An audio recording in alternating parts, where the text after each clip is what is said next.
mwakoze guhitamo Mia Boss TV nguyu mwanya w'amakuru tuba twabateguriye amakuru abayize wacukumbuye ikindagezweho Derek ne nkuru mugiye kubana muri aya makuru mbaye ikaze mu ngingo z'ingenzi turaswabwira ko bwa mbere umuntu yatewemo ibihaha by'ingurube turaswabwira ko kandi Rwanda yatangaje ko yungutse izindi ndege ziri mu bwoko bwa Boeing ebyiri dufite n'amakuru y'imyidagaduro nimuze kujya kure tubaye ikaze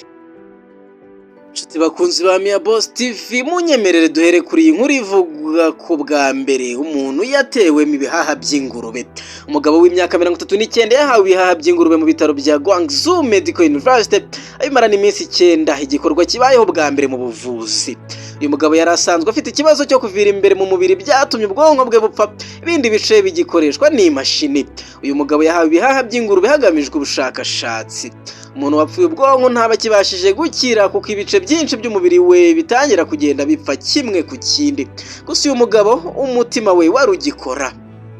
abashakashatsi basabye umuryango w'uyu mugabo kumukoresha mu bushakashatsi bugamije kureba ko ibihaha by'ingurube bishobora gufasha umuntu abaganga bavuze ko bakimara kumushyiramo ibyo bihaha nta kimenyetso umubiri we wagaragaje cyo kubyanga keretse nyuma y'umunsi umwe ubwo umubiri we watangiraga kubyimba ndetse amaraso atangira kugenda gake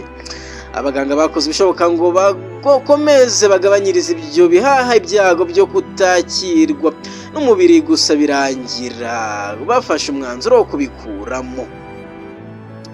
abashakashatsi bavuga ko nubwo ibi bihaha byamumaze iminsi 9 gikenewe ubundi bushakashatsi kuko umuntu iminsi 9 ari mike nk'uko Dr. Adam uri mu bakoze ubushakashatsi yabivuze magambo yagize ati ni ingenzi cyane gukora ubushakashatsi nk'ubu kuko utahita wibwira ko ingingo z'inyamaswa zita zikora mu bantu kuko ari byo bihuje akomeza avuga ko ubushakashatsi nk'ubu bushobora kuzaba igisubizo ku bantu bakeneye guhindurirwa ingingo dore ko imibare yabigenda yiyongera buri munsi imibare y'ikigo gishinzwe serivisi z'ubuzima muri Amerika igaragaza ko muri 2024 basimburijwe ingingo barenga ibihumbi 48 mu gihe abari ku rutonde bategereje ari abarenga ibihumbi 100 iyi mibare igaragaza kandi ko buri munsi abantu 13 bapfa bazize kutabona ingingo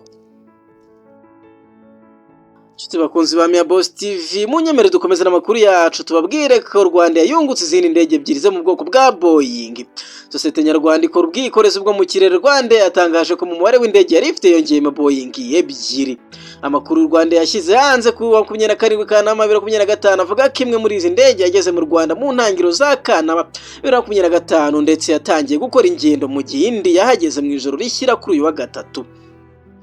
buri mwe muri izi ndege ifite ubushobozi bwo gutwara abantu 174 zizifashishwa mu byerekezo bya hafi n'ibyo mu ntera igereranije mu ndege Rwanda isanganywe harimo Airbus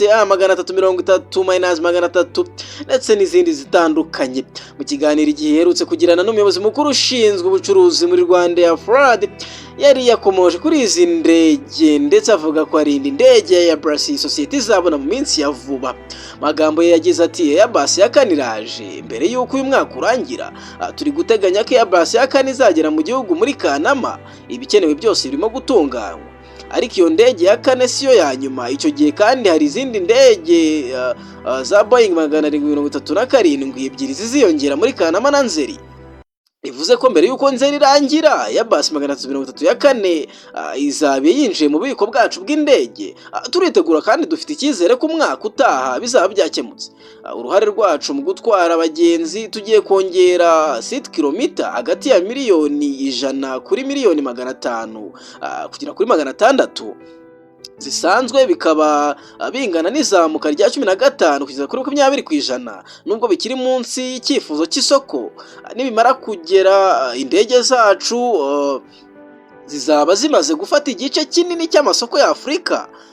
yakomoje avuga ko hari gahunda nini yo gukomeza kwagura ibikorwa by'isosiyete magambo yakomeje agira ati mu myaka 5 iri imbere intego yacu no kwagura ibikorwa byacu ahaba ku rwego rw'ibyerekezo by'ingendo no mu rwego rw'ubuzima bwa serivisi dutanga dufite icyerekezo cy'uko Kigali igicumbi cy'indege muri Afrika nk'uko Dubai imeze ku rwego mpuzamahanga ibi bisaba kongera indege kongera ibyerekezo no kunoza inzira abagenzi banyuramo kuva baguze itike kugera aho bagiye byose bigomba gusiga uburambe budasanzwe